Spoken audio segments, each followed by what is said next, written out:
With me now is William Pellerin, international trade lawyer at Macmillan LLP. William, thank you for being here today.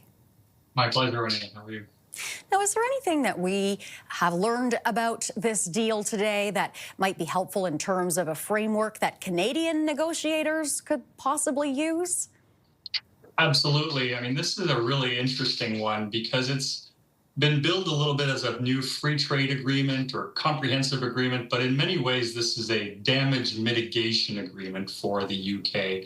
I mean, they're getting back to a place that is not as bad as where they otherwise might be, but it's certainly not the best possible outcome. And so while there are certain things that Canada might look to in this and say, hey, we want this also, overall, it's only a small part of the way that Canada, or the objectives that Canada wants to achieve. Do we know at this point about what concessions would have been made by the UK in exchange for the US reducing tariffs? Yeah, we have some good ideas. We would have expected potentially a bit more, but the UK has published a few things on its government portals, for example. So we know that the UK allowed for beef access into the UK market, although they also received access to the US beef market. I think perhaps the biggest one is on ethanol.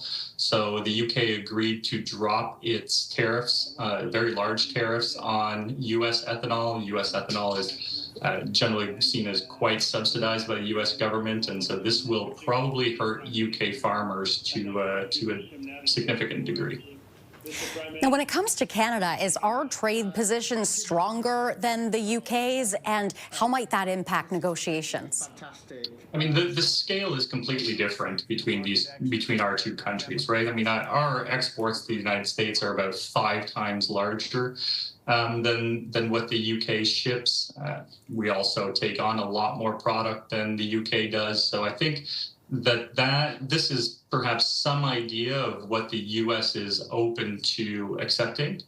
And it's certainly a positive sign that the US is going to the table with trading partners. I think this is only, again, part of the way there. I think calling it a trade agreement is a little bit generous, because we don't know all the other tariffs that the Trump administration has threatened on the UK and on Canada and the rest of the world are not covered by this agreement, or at least we don't know that it is yet. So I think there's quite a bit of skepticism as to whether this is the end for the UK or whether they'll have to be back to the table pretty soon.